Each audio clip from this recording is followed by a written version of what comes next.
Queridos irmãos, que a graça do nosso Senhor Jesus Cristo, o amor de Deus e a comunhão do Espírito Santo seja conosco. Amém. Um novo ano começou.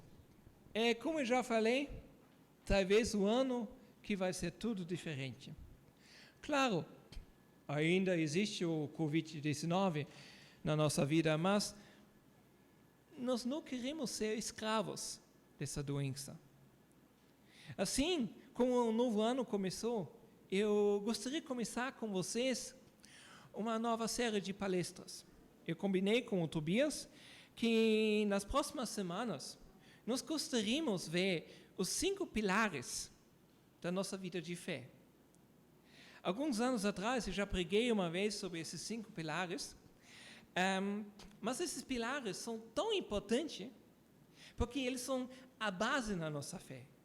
Quando estamos em dúvida, quando estamos em dificuldades, quando a vida parece que está tremendo e nada dá mais certo, quando parece que alguém está roubando o chão embaixo dos seus pés, é bom que você tenha um fundamento cristão em que você pode se basear. E assim, esses 5 pilares são somente a fé, somente a graça, somente Cristo, somente as Escrituras, glória somente a Deus. Esses 5 pilares da fé são da época do Martinho Lutero. São o fundamento no qual se baseia a reforma. E por causa desses pilares, nós se chamamos evangélicos. Eu creio que seria uma riqueza para cada um de nós, que nós começamos a entender cada vez um pouco mais desses detalhes, porque nós cremos o que nós cremos. Eu acho que vai ser muito especial entender esses detalhes. Claro, eu não posso entrar em todos os detalhes, porque senão vai virar uma palestra teológica de algumas horas, mas aprender e entender cada vez um pouco mais, eu acho que isso vai dar um gosto muito bom. A gente pode aproveitar bastante disso, entender cada vez um pouco mais ao respeito deles. Então, hoje eu quero começar com esse pilar de somente a fé. Por que você vai na igreja? Ou talvez, melhor perguntado, por que você vai na Milk? Qual é o seu objetivo aqui? Você espera ir para o céu? Em que se fundamenta a sua esperança? Nas suas boas obras? Ou no que Jesus fez na cruz para ti? Sabe, quando você conversa com pessoas que não são cristãos e começa a conversar com eles sobre Deus, às vezes é bem interessante, porque algumas pessoas têm uma imagem na cabeça que eu penso, nossa, mas com certeza isso não tem nada a ver. Sabe, eu conheço pessoas que acham mesmo que Deus é um velhinho, cabelos grisalhos, barba bem grande, um tipo avôzinho, sempre bonzinho, que perdoa todos os nossos pecados. Se nós sempre fizemos boas obras, se nós trabalhamos no reino dele, se nós estamos trazendo a nossa parte, se nós lutamos a boa luta, se nós nos esforçamos, vamos falar assim. Mas a Bíblia diz uma coisa totalmente diferente. Aqui, uma forma bem curta, o que eu vou falar hoje. Quem crê em Jesus Cristo vai receber a salvação. Quem crê em Jesus Cristo vai receber a salvação. E sabe, essa é uma coisa que eu creio com todo o meu coração. Quem crê em Jesus Cristo vai ser salvo. Mas será que essa mensagem da cruz de Jesus oferece perdão para todos? Sem uma consideração de mérito? Ou será que podemos crer que nossos bons ou maus atos terão peso suficiente para determinar o nosso destino eterno? Foi na cruz que Jesus fez a expiação para perdoar os nossos pecados. Agora o perdão total é gratuito, é concedido a todos, com base somente na fé. Todo o cálculo de mérito é excluído de uma certa forma. As boas ações não entram nesse cálculo. Não existe mais nada que você ou que eu possa fazer. O preço da passagem foi pago. Ou, no nosso caso, o preço do pecado foi substituído através de Jesus Cristo, que carregou nossos pecados na cruz e pagou assim a nossa dívida. Muita teologia, eu sei. Mas isso se baseia em versículos bíblicos, em partes bíblicas, e alguns desses partes eu gostaria de ler hoje. O primeiro está escrito em Romanos 3, 24 a 26. Lá está escrito: mas pela sua graça e sem exigir nada, Deus aceita todos por meio de Cristo Jesus, que os salva. Deus ofereceu Cristo como sacrifício para que, pela sua morte na cruz, Cristo se tornasse o meio de as pessoas receberem o perdão dos seus pecados pela fé nele. Deus quis mostrar que ele é justo. No passado, ele foi paciente e não castigou as pessoas por causa dos seus pecados. Mas agora, pelo sacrifício de Cristo, Deus mostra que é justo.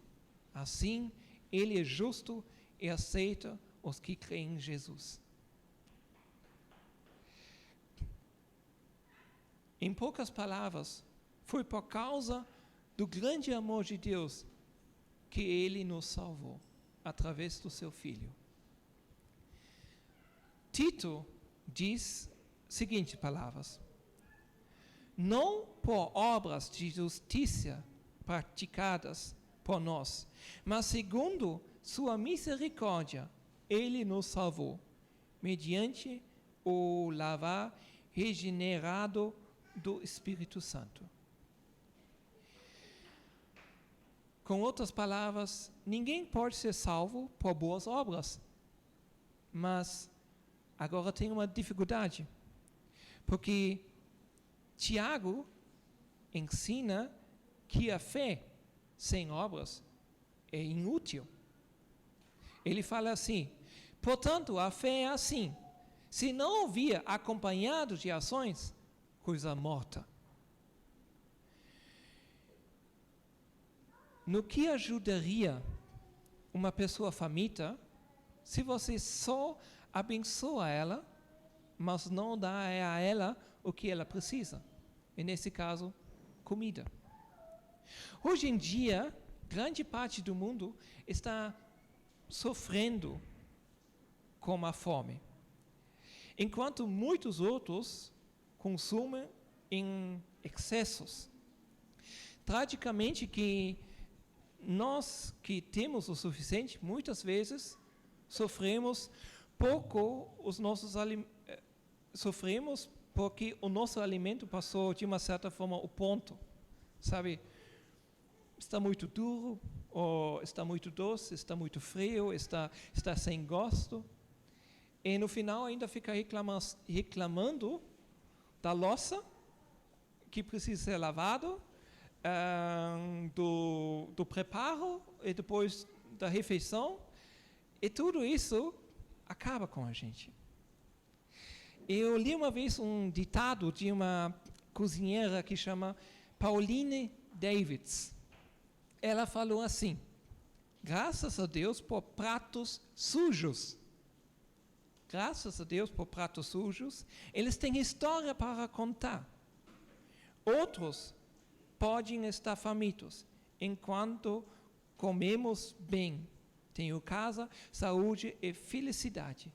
E não deveria fazer tempestade em copo de água. Como tantas evidências, Deus tem sido muito bom para nós. Gostei muito desse ditado dela. A gratidão é essencial para a nossa fé. As pessoas ingratas raramente se preocupam em ter uma fé seguida de obras. Mas os cristãos que estão profundamente gratos pelas bênçãos de Deus desejam compartilhar elas com os outros. Há sempre uma maneira de praticar a nossa fé. Eu tive alguns anos atrás a grande alegria de experimentar pular de bungee jumping. Alguém sabe o que é isso? Sabe, né? Salto com corda elástica. Eu falo assim, ao mesmo tempo que isso é uma coisa super legal, é uma experiência inacreditável, foi também uma das minhas experiências mais aterrorizadas na minha vida. Imagina, nessa época morava em Rolândia e tinha aniversário da cidade e eles tinham colocado lá um guincho 50 metros. E agora imagina, você pula de cabeça de um guincho de 50 metros. De lá de cima, quando você olha para baixo, todo mundo parece como formigas. Sabe? Todas as pessoas que estavam ao redor desse guincho é tão pequenininho. É o cara que subiu comigo, que faz a segurança, coisas assim, né? Ele falou, cara, agora ou nunca, né? Eu falo para você. Eu estava preso apenas por uma tira de uma borracha gigante. É loucura. Quando você fica pensando sobre isso, é absolutamente loucura. Na época, eu tinha 23 anos, procurando uma aventura atrás da outra. Mas foi um desafio. Apesar que parece muito louco, meu salto não foi desassistido. 2 equipamentos muito resistentes garantiram a minha segurança. O primeiro, esse projeto foi bem cuidado, planejado, calculado não sei quantas vezes, precisava passar em cima da balança. Um fez o cálculo, quantos metros de borracha vai precisar e não sei o quê. Depois, um outro fez o mesmo cálculo e depois eles comparavam se está tudo certo. E a outra coisa, os testes feitos nesses equipamentos. Tudo isso salvava a minha vida. Eu poderia fazer esse pulo. E assim, eu tive a coragem de pular no vazio. Porque é um vazio. Como cristãos, vivemos num mundo pecaminoso. Mas crer em Deus, crer em Jesus Cristo, não é um salto de fé. Não é um salto na escuridão, no nada. Nós também temos proteções que salvam a vida, que podem nos guardar, mesmo nos momentos mais obscuros da vida. Em Éfesos 2, lemos, pois pela graça de Deus, vocês são salvos por meio da fé. Isso não vem de vocês, mas é um presente dado por Deus. A salvação não é o resultado dos esforços de vocês. Portanto, ninguém pode se orgulhar de tê-la. Essa é a nossa dupla como cristão. A graça de Deus é a fé na obra consumada de Jesus Cristo. Na força destas provisores, a salvação não é um salto escado no vazio, mas é um exército de confiança na palavra de Deus, e no seu amor, e na sua proteção, que Ele nos segura em todos os momentos. Essa confiança que só um filho pode ter no seu pai é a nossa esperança. Deus transmite uma confiança para nós nos momentos mais difíceis. Quando você acha que sua fé é muito pequenininha, na verdade sua fé é mais grande. Já pensou sobre isso? Quando você pensa que sua fé está bem pequenininho, ou sua fé é bem grande. Porque fé é uma coisa que você não pode aprovar. Você simplesmente só pode crer. Eu creio que Deus vai me cuidar. Eu não tenho provas. Eu não tenho nada na minha mão. É simplesmente, às vezes eu penso, eu tenho nada. Mas esse nada é muito mais que a gente imagina. Esse nada é uma confiança que um pai traz para o seu filho. Eu me lembro muito bem que quando a Clara estava bem pequenininha, ela se assustava muito nas tempestades. Os trovões faziam que ela ficava com muito medo. Para ajudar ela não ter mais tanto medo, eu, como pai, comecei a pegar ela no colo e mostrar que o rugido dos trovões é o resultado dos raios que nós estamos vendo. Eu ia com ela na janela e quando aparecia um raio, começávamos a contar devagar. 1, 2, 3, 4. E quando o rugido dos trovões começava, nós juntos fizemos uau! Então sempre esperávamos o raio e contávamos 1, 2, 3, 4, 5, uau! Se não houvesse os raios, não haverá o trovão, porque um é consequência do outro. A mesma coisa acontece com a fé. Assim como os trovões sempre seguem o raio, as boas obras sempre seguem a verdadeira fé. A relação entre fé e obras é explicada no Novo Testamento. Apesar de parece que uma palavra está contradizendo a outra. Em Éfesos, nós lemos, pois pela graça de Deus, vocês são salvos por meio da fé. Mas Tiago declara, assim, vocês veem que as pessoas é aceitam por Deus por meio das suas ações, e não somente pela fé. Parece uma palavra contra a outra. Mas no contexto dos textos, descobrimos que Tiago não estava negando que somente salvos pela fé. Pois ele se referia ao Abraão e disse, Abraão creu em Deus, e por isso Deus o aceitou. Isso ocorreu anos antes da fé de Abraão ter sido provado, onde ele se preparou para oferecer o seu filho como sacrifício a Deus. Nem Paulo negava o valor das obras, pois logo depois de declarar que somos salvos somente pela fé, ele disse que somos salvos para fazer boas obras. E assim eu chego na conclusão que o relâmpago da fé em Cristo precisa ser seguido pelo trovão das boas obras. Somos salvos só através do que Jesus fez por nós.